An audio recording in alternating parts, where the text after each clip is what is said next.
Okay, this is chapter 3 or week 3 of the course, and we're going to talk about colonial North America. We're going to move a little bit closer to the society that we now live in the United States.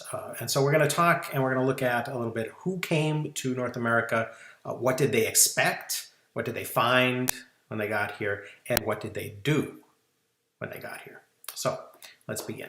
And we'll begin with this 1899 image of, which is titled The First Thanksgiving, 1621. And it describes visually what people at the end of the 19th century, what Americans thought the first Thanksgiving had been like. The Indians are sitting on the ground where the Europeans are sitting at a table that had been moved outdoors. The women are serving everybody. Everybody is wearing wildly inappropriate costumes. And so this is the Thanksgiving tradition and sort of the tradition of early American colonies that we're working to try to correct. So let's begin. The first European nations to establish themselves in the Americas in the 16th century, as we've already seen, were Spain and Portugal. Between the 1490s, when exploratory missions began kind of in earnest, and 1588, when the Spanish Armada was defeated by the English Navy and by bad weather, the Iberians, the Spanish and Portuguese, ruled the Atlantic. As we've already discussed, Christopher Columbus, although he was Italian, he was working for the Spanish when he established the first Euro-American settlement, the first one since the Vikings, at La Navidad in 1492. And then rapidly after that, Columbus's brother Bartolomeo founded Santo Domingo, also on Hispaniola, in 1496. In 1500, settlements were begun at Nuevo Cadiz and at Santa Cruz, which is now in what's now Venezuela. And Hernan Cortez landed at Veracruz in 1519 on the east coast of Mexico and began his conquest of the Aztec Empire. And then Francisco Pizarro crossed the Andes to take on the Incas in the late 1520s and finally conquered the Inca Empire in 1532. So although the conquistadors didn't understand the causes of the epidemics that decimated these native populations, they had a strong belief in their own prowess and in their divine mandate, and they were very happy to take advantage of this opportunity.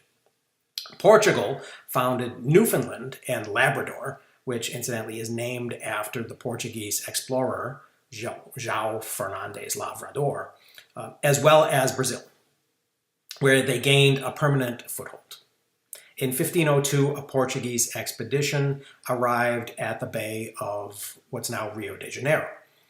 Among the crew in this expedition was another Italian, a Florentine named Amerigo Vespucci, who published his bestseller Mundus Novus in 1504.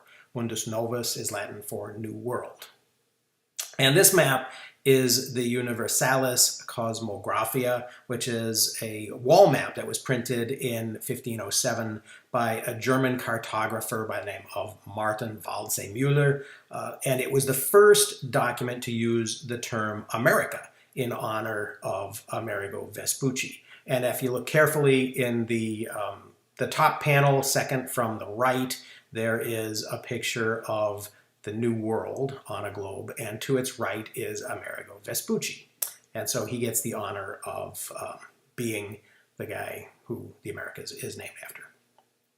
So given the prominence of Italians like Columbus and John Cabot, whose real name was Giovanni Caboto, and Vespucci among the explorers, you might be wondering why Spain and Portugal were the first to colonize the world, the New World.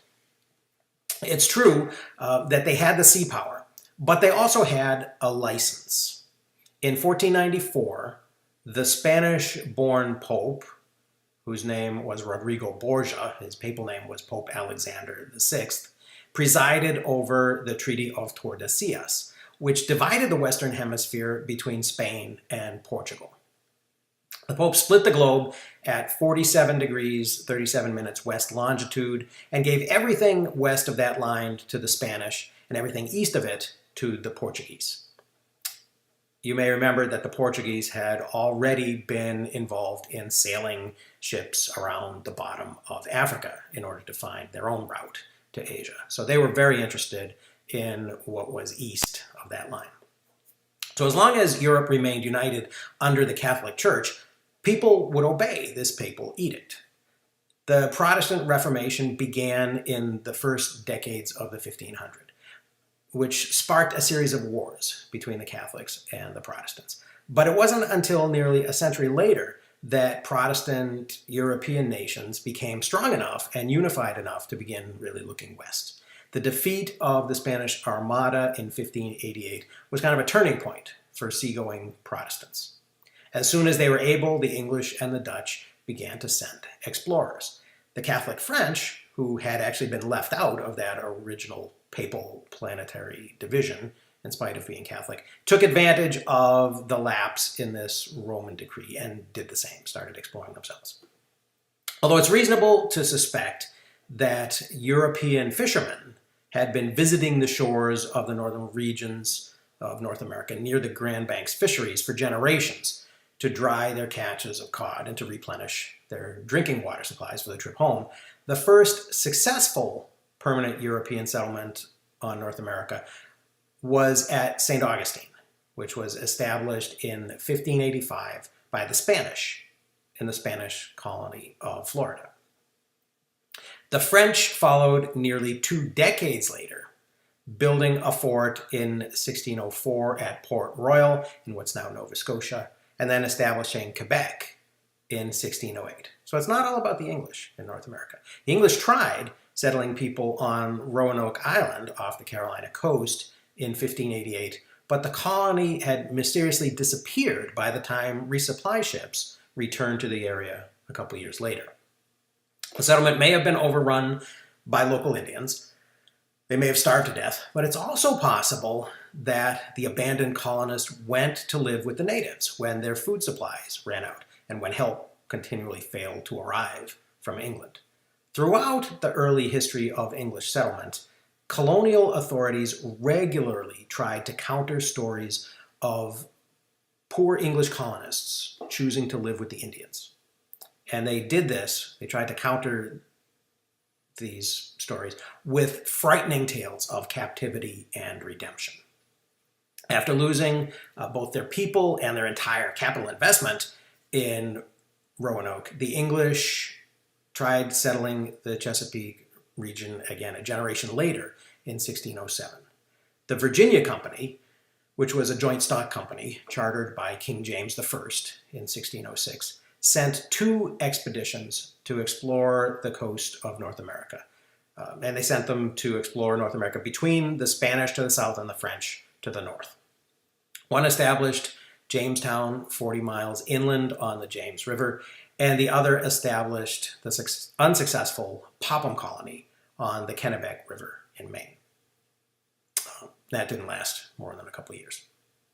Between the Virginia Company's 2 colonies, the Dutch actually planted their first settlement at Fort Nassau in 1614 on the Hudson River near what's now Albany, the capital of New York. Excuse me. Unlike England, Holland was also very active in South America, capturing a large portion of northern Brazil from the Portuguese in 1600 and conquering the Spanish city of Valdivia, which was all the way around the other side of South America on the Pacific coast in what is now southern Chile, about the same time.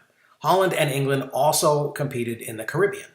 Because the West Indies didn't subsequently become part of the United States, the history of the Caribbean region is often left out of American history books. But as we'll see, this lapse is unfortunate because trade with fellow Englishmen on islands like Barbados, which was established in 1627, was key to the survival of the British colonies on the North American mainland.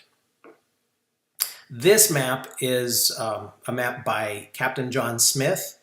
He drew this, or he had it drawn in 1624. It's a map of Virginia, which identifies the various different Indian tribes. And that is the chief that they call Chief Powhatan on the left there in his longhouse, surrounded by other chiefs. He was the leader of a confederacy in the Virginia region. And up on the right is a formidable-looking Indian warrior, which suggests that the Virginians, the new English colonists, respected and maybe even a little bit feared the Indians that occupied the land before them. Now, the coastline where the Chesapeake expedition of the Virginia Company first landed was actually already occupied by these Indians. Although disease in the country in that century since first contact with the Europeans had reduced the populations in coastal North America, as was shown in the Charles Mann video that I included in the previous chapter. Indians lived in villages fortified with high palisade walls, and they were living their lives, taking care of themselves pretty successfully. So to avoid direct confrontation, the English chose an unoccupied piece of kind of swampy ground upriver that the Indians had really shunned. So Jamestown was plagued with mosquitoes and other pests, but at least the natives didn't attack immediately. And this was lucky, because the Virginia Company had sent a party consisting almost entirely of gentlemen, or wannabe gentlemen. There were very few soldiers, and there were no farmers or tradesmen in the first settlement. Since the English had come expecting to become rich by trading with the natives, even when they discovered that there was no easy treasure to acquire. There were no cities of gold, there were no silver mines like the Spanish had found in South America. The Jamestown colonists still showed very little interest in farming. As a result of their lack of preparation and their stubbornness, 82 of the original 120 colonists died in the first 9 months. The English always remained acutely aware of the native presence, however, like that map that John Smith drew. The Indians were prominent on that map, and it labels the land upriver as Powhatan territory, and Powhatan commanded a very effective army, which went to war with the colonists from 1610 to 1614. The chief's brother, Opechancanough, led 2 wars against the English colony after Powhatan's death in 1618. Now, Chief Powhatan's daughter was the famous Pocahontas, and her marriage to the Englishman John Rolfe guaranteed the peace for a while between the Indians and the English. But she died of disease in London in 1617. And then the chief died in 1618. So Opechancanoug's first war began in March of 1622, when the Indians struck without warning, killing about a third of the English settlers. Now, the Indians who had lived in settlements that shifted with the seasons apparently expected their opponents to just move their colony to a new region after this attack. But this was not consistent with European ideas about land tenure. The colonists stayed put, and they raided Indian settlements and burned native cornfields every summer for the next 10 years. And they also completed a 6-mile-long palisade wall in 1634 to protect the Virginia Peninsula. A peace treaty was negotiated in 1632, but a third Powhatan War broke out in 1644, which ended only when the 92-year-old chief, Opechancanough, was captured and assassinated in Jamestown. And then there are the Pilgrims. Now, although they had originally been aiming for possibly the Carolinas, possibly the area, the mid-Atlantic area that was occupied by the Dutch, because if you remember, they lived in Holland for several years and they probably heard good things about that territory. The Pilgrims arrived on Cape Cod in November of 1620. Our Thanksgiving traditions memorialize the fact that the Pilgrims were unprepared for this severe climate that they encountered in New England, and nearly didn't make it through their first winter. But the stories don't always explain exactly why the Pilgrims were so surprised by the frigid conditions in their new home. Part of their confusion was caused by popular reports, such as Captain John Smith's bestseller, The General History of Virginia, New England, and the Summer Isles, which enthusiastically described the region as temperate and bursting with abundant sources of food that would be available for very little effort. The New England coastline, where the English, French, and Dutch landed and tried to settle, was also at about the same latitude as southern Spain. And the British colonies in Virginia were at the same latitudes as North Africa.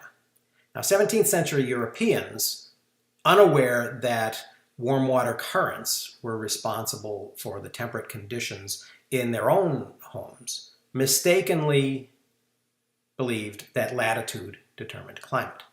And this misconception continued until the 1770s, when Benjamin Franklin's chart of the Gulf Stream, which is what you're looking at here, was first published in Europe and in the American colonies. Franklin includes, you might notice, the locations of both George's Bank and the Grand Banks, where the codfish were, on his map. These fishing grounds remained of vital importance to both Americans and Europeans, and were actually mentioned in the treaties that ended both the 7 Years, or French and Indian War, and the American Revolution. The Puritans received a royal charter to establish separate Massachusetts Bay Colony, and they founded Boston in 1630. And between these two well-remembered dates of 1620 and 1630, Peter Minuit established the Dutch colony of New Amsterdam in 1626 by purchasing Manhattan from the natives, who actually were of the Lenape tribe. They didn't actually own or even really live on the island. They were sort of a tribe that lived in the Delaware River region. According to tradition, Minuit paid the Indians with a trunk of trade goods that was said to be worth about 60 guilders, or $26 in modern money. While the facts of this story are probably more or less true, calling this transaction a purchase ignores important cultural differences that affected the ways that both of the parties of the transaction understood the sale. Indian ideas of land ownership were much more fluid than those of Europeans, and they probably perceived the trunk of goods more as a symbolic gift than as a purchase payment. This type of misunderstanding reoccurred frequently and led to land disputes throughout the early period of American history. William Penn, who's pictured here, supposedly buying the land that became Pennsylvania, also from the Lenape people who lived there, actually didn't buy the land from the Indians. In fact, Penn traced his ownership of a huge tract of land that included the entire state of Pennsylvania and most of Delaware to a personal grant from King Charles II, which the king made in repayment of political and financial debts. He owed the Penn family about 15 million pounds. And so the territory that became Pennsylvania was a royal gift to the Penn family. The territory of New Amsterdam, claimed by Holland, was later ceded to the British control in 1674 after a brief scuffle between Britain and the Dutch. And it was renamed New York after King Charles II's younger brother, who was also known as the Duke of York until he became King James II of England. In this 1660 image of the town of New Amsterdam that later became New York on the southern tip of Manhattan Island, you can see a small Dutch windmill slightly above the fortress there, and the fortress which is now where the battery is. And then to the right, you can see a wall that the Dutch built, which is now the location of Wall Street. Beyond the wall, to the north, up Manhattan Island, there was a road and there were farmhouses that were unprotected, and that was the direction that the colony grew. Because of the long delay between the initial exploration of the Americas by the Spanish, beginning in the late 1400s and early 1500s, and then the establishment of the English colonies in North America over a century later, English settlers oftentimes brought back to America plants and animals that they didn't really realize were actually from the Americas. For example, when Scotch-Irish farmers were recruited to settle the northern New England frontier, they brought with them seed potatoes, which, if you remember, potatoes were originally an Andean staple crop from South America.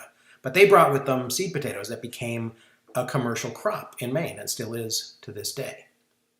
Turkeys that had been carried to Europe by Columbus and had been bred for centuries into varieties like the Black Spanish were reintroduced in the English colonies over a century later and were crossed with wild native birds that still wandered around the woods, resulting in a range of what we now call heritage breeds that led to the commercial turkeys of today. Europeans also discovered valuable North American species, such as the beaver, which became a very important item of trade, especially in New France. Beaver felt was super fine, and it was made by milliners to make felted hats for fashionable Europeans, like the famous top hat of Victorian England.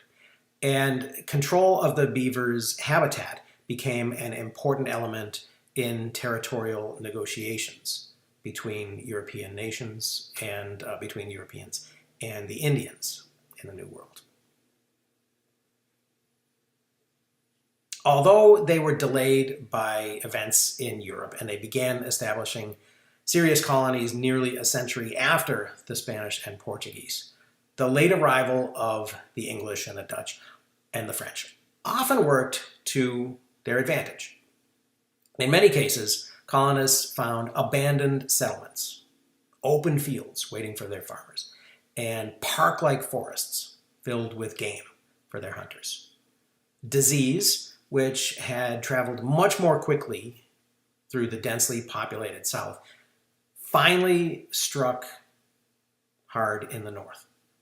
Native populations in the coastal Northeast had been just devastated by an epidemic that raged from 1617 to 1619, killing 95% of the Abenaki people and about 90% of the Massachusetts tribe, just before the Pilgrims' first arrival. And this image here is an image of Abenaki Indians, again, 95% of whom were wiped out by this epidemic just before Pilgrims first arrived at Plymouth. And this emptying of the land was often seen by English settlers as a gift of divine providence. The Puritan minister, Cotton Mather, when he wrote the history of this time, he wrote that, quote, "The Indians of these parts had newly been visited with such a prodigious pestilence as carried away not a tenth, but 9 parts of 10. Yea, 'tis said 19 of 20 among them, so that the woods were almost cleared of those pernicious creatures to make room for better growth." And he wrote that in 1702 in a book that was called Magnalia Christi Americana, which translates roughly to the great works of Christ in America. English colonists had not deliberately wiped out the natives, but they were quick, like the Spanish had been before them, to take advantage of the open land and the social chaos that was caused by this ongoing Columbian exchange. Not only were the populations decimated and the Indian cultures thrown into chaos, but political and military balances were upset throughout the area of European settlement. For example, Squanto, the good Indian of our Thanksgiving traditions, was a member of the Patuxet tribe who had been kidnapped as a child by an English captain and sold into slavery in Spain. Squanto had escaped, and after many years he made his way back to his homeland, only to find that his entire village of Patuxet had been wiped out by disease and that a new English village, Plymouth, had been erected right on its ruins, just as Mexico City had been built on Tenochtitlan, and Cusco, the Inca capital, had turned into Cusco, the colonial outpost. Squanto's family and his allies were all dead, leaving him without a home and, more importantly, without support against his village's traditional enemies. Squanto, who had learned to speak English while he was a slave in Europe, allied himself with the Pilgrims and helped them survive their first winter, partly because he had no place else to go. So we shouldn't underestimate the social chaos that was caused by the deaths of more than 9 out of 10 or 19 out of 20 people in the native world, especially when we're trying to understand why Indians reacted as they did to European colonists. Now, Native Americans had lived in these areas that the Europeans began to colonize for about 11,000 years, since the glacier that had covered New England and the Great Lakes retreated at the end of the last ice age. The natives had techniques and traditions that some Europeans paid attention to and studied closely. But for many settlers, Indian practices seemed strange and uncivilized. One reason that the Europeans misunderstood native culture was that it was very different from European culture, especially in the ways that Americans used the land, that Native Americans used the land and its resources. Unlike the urban empires that the Spanish had found in Central and South America, many North American Indians lived in small, mobile communities. In what became the mid-Atlantic colonies and southern New England, natives didn't really build cities. They moved with the seasons. They moved from winter hunting grounds, where they lived in single-family wigwams, to summer farmlands, where they occupied communal longhouses. In the spring, when fish species like shad and alewife were running upstream to their spawning grounds, coastal natives congregated around streams and rivers and trapped fish during these runs. From October to March, Indian men went into the deep forest to hunt beaver, caribou, moose, deer, and bear. The natives, of course, had no livestock, since most of the large mammals in North America had disappeared in the Holocene extinction and had left no species like cattle that were susceptible to domestication. So women gardened and farmed while men hunted and fished. Both had responsibility for providing food, and both had status that was provided by that responsibility. The crops that Native American women cultivated are called nowadays the Three Sisters. Right? Maize was planted in hills rather than in rows because they didn't have draft animals to pull plows. They didn't need them. Beans were planted around the maize plants and climbed the corn stalks, and then their roots converted nitrogen from the air, which enriched the soil. Squash or pumpkins that were planted between the hills shaded the soil and held back weeds. So these intensely gardened plots were called tangles, and they produced remarkably high yields per acre relative to European agriculture. And after a year or two of gardening in one location, Native women would shift their plantings to another field, allowing the soil fertility to recover naturally.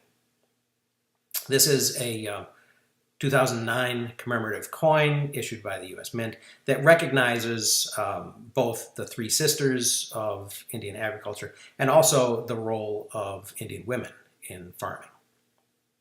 Now, in the forests, the North American natives regularly burned the understory to encourage new growth. Fire kept the forest open and created what ecologists call the edge effect, which all of the new shoots that grow up every year attract game animals and boost their numbers by providing abundant food supplies. This hunter's paradise that Europeans wrote about so frequently in their promotional tracts to lure investors and to lure settlers to the New World was neither a gift of divine providence nor a natural feature of wilderness land. Instead, it was a result of deliberate native land and game management. But because most Europeans didn't understand the ecology of their new home or the native practices. A lot of colonists believe that Indian men were just lazy and expected their women to support them.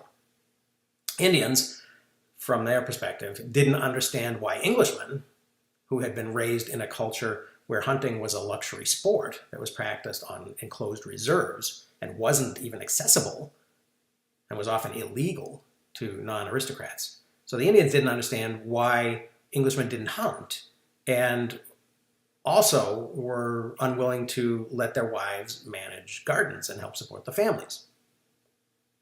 So, misunderstanding on both sides. It's long been known that Indians used fire to clear land and to burn that understory of the forest to provide for new plants. But historians have only recently begun to appreciate the really vast extent of Indian burning. As that Charles Mann video shows, great expanses of the eastern seaboard were cleared for farming, and the rest, the forests, were burned for game management in annual burns. Fire kept forests open and encouraged the growth of these foods preferred by the wildlife, and created these park-like woodlands that were so admired by the European settlers. Indians had practiced controlled burning for centuries, until the eastern forest actually became full of fire-loving tree species like slash pine. The slash pine cones actually will only open and release seeds when they're exposed to flames. Some scientists have even recently suggested that the Little Ice Age, which reached its coldest temperatures in the 16th and the 17th centuries, may have been exacerbated by the destruction of those Indian cultures that had burned the Americas for so long. The abrupt end of Indian burning practices and the rapid regrowth of American forests seems to have removed so much carbon from the atmosphere that scientists now believe that the elimination of Indian populations that was caused by the Columbian Exchange may have helped to continue this period of global cooling. Now, the mobile culture and the land use traditions of Native Americans were so different from the lifestyles of the settlers from Europe that many colonists failed to notice that the Indians knew what they were doing until it was too late. By the early 1800s, coastal Indians had mostly disappeared due to disease and to war, and the forests had reverted to a more quote-unquote natural state that had been unknown since centuries of Indian land management. Descendants of those same English settlers started lamenting that the turkeys and the deer and the other animals that had provided so much free meat for their ancestors were suddenly gone from the woods. The English hadn't hunted these species to extinction. There were just no Indians managing the land to provide those high levels of food that this abundant wildlife depended on. In a famous account of his travels through New England, a scholar who was the president of Yale by the name of Timothy Dwight observed kind of regretfully, "Hunting with us exists chiefly in tales of other times." Now, although most game species declined because Indians were no longer managing the land to support them, some species, such as the passenger pigeon, were actually hunted to extinction. The story of the passenger pigeon is a little bit more complicated, though, than that description might suggest. Passenger pigeons were native to the northeastern region of the continent of North America, and the pigeon populations had been prevented by the Indians, actually, from expanding too much, but once the Indians weren't around, had exploded, right? Until these birds lived in flocks of several million each. So these passenger pigeons were very opportunistic. Once there were no longer Indians managing the woods and providing for wildlife to come in and eat the acorns, for example, the pigeons were incredibly opportunistic and came in and took all of these food sources. One flock that was seen flying in the mid-19th century in southern Ontario was measured to be a mile wide and 300 miles long. The pigeons took 14 hours to pass overhead. Passenger pigeons were shot and trapped throughout the 19th century. This is an illustration of people shooting passenger pigeon flocks in 1875. And then cities grew and their habitats shrank.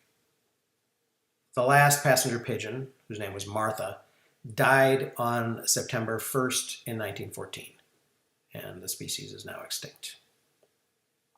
The offshore cod fisheries, which had supported countless generations of Native Americans and Europeans, like the Vikings and the Basques and the Portuguese, were also hunted to near extinction, much closer to the present, actually. Cod had dependably provided hundreds of tons of food each year for centuries, until severe overfishing at the end of the 20th century caused a population collapse that the species has not yet recovered from and may never recover from. This is an illustration of fishing landings in tons. So tons of codfish produced each year. And you can see how in 1992, after a couple of decades of serious overfishing, the cod population just was crushed. Another European misconception about Native Americans, which is often perpetuated in histories and in contemporary traditions, was that Indians had no concept of ownership. Ironically, this belief is exactly the opposite of the idea that Indians did understand ownership and that allowed Indian people to sell Manhattan to the Dutch, for example.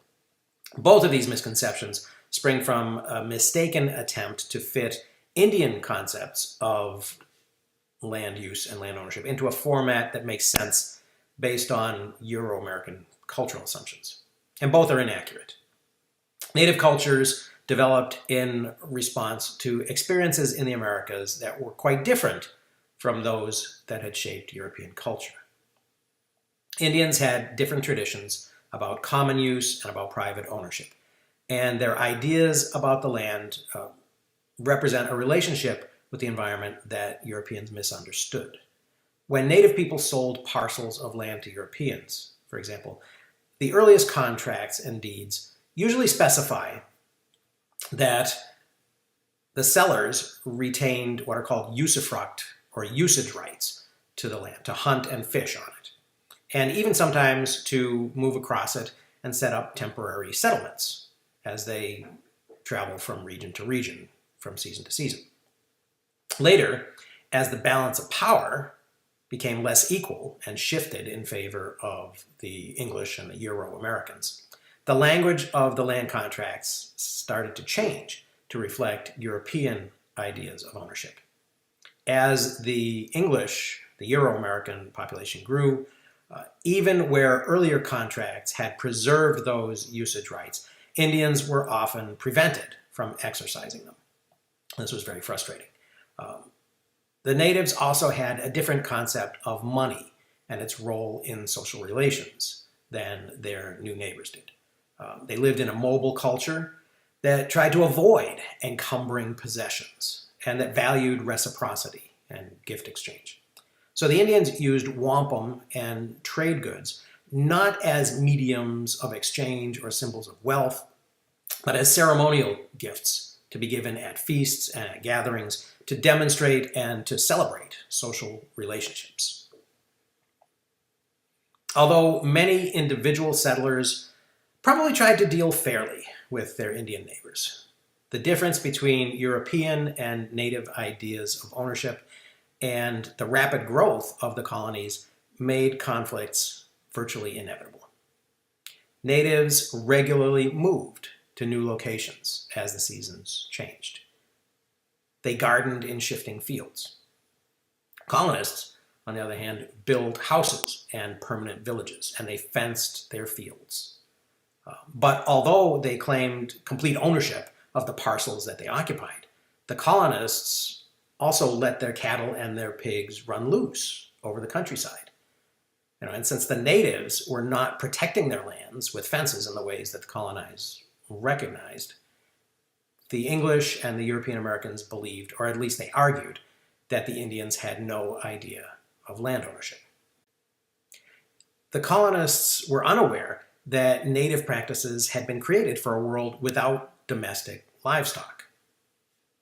When Indians treated European livestock like wildlife and shot a wandering cow, or when they killed pigs that were eating their unfenced crops, the colonists, of course, demanded compensation for the destruction of their property. And of course, more colonists arrived every year. The Powhatan Wars in Virginia, which lasted from 1610 to 1646, the Pequot War in Connecticut in 1637, the Dutch Indian War in the Hudson Valley in 1643, and the Beaver Wars in the 1650s all ended badly for the natives. This illustration depicts a conflict between Indians and colonists in the Pequot War from 1634 to 1638. And then finally, King Philip's War in 1675, which is remembered by New Englanders as a nearly successful uprising by Massasoit's son, Metacomet, who the English called King Philip. He finally decided that enough was enough. But even King Philip's War, which almost was successful, resulted in 5 times as many native deaths as European. And then by the conclusion of the French and Indian War in 1756 to 1763, Northeastern natives were really no longer a threat to European colonies. Now, although our histories traditionally portray North American colonies as havens for freedom-seeking religious dissenters, like the Pilgrims and the Puritans and the Quakers, especially the Northeastern colonies, it's important to remember that the European interest in the Americas has always been commercial. South American gold and silver enriched the treasuries of Spain and its trade partners. Caribbean sugar plantations were established by Portuguese and Dutch entrepreneurs and later taken over by Englishmen. American commodities, such as tobacco and beaver pelts and cod, enriched merchants and investors on both sides of the Atlantic. And boosters of American colonization and investment insisted that these new continents were filled with natural wealth that was just waiting to be exploited. And if a resource was scarce in Europe, that scarcity added to its value in America. American wildlife, like beavers and even American trees, commanded high prices in crowded European nations. Europe had long ago cut down most of its forest and killed most of its game. The British Navy marked all the tallest pines in northern New England with a sign called the King's Arrow, because there were no longer trees in Europe tall enough to make masts for their ships. So it was illegal to cut the king's trees.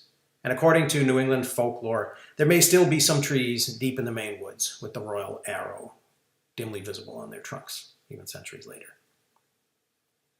Now this image is obviously the Caribbean.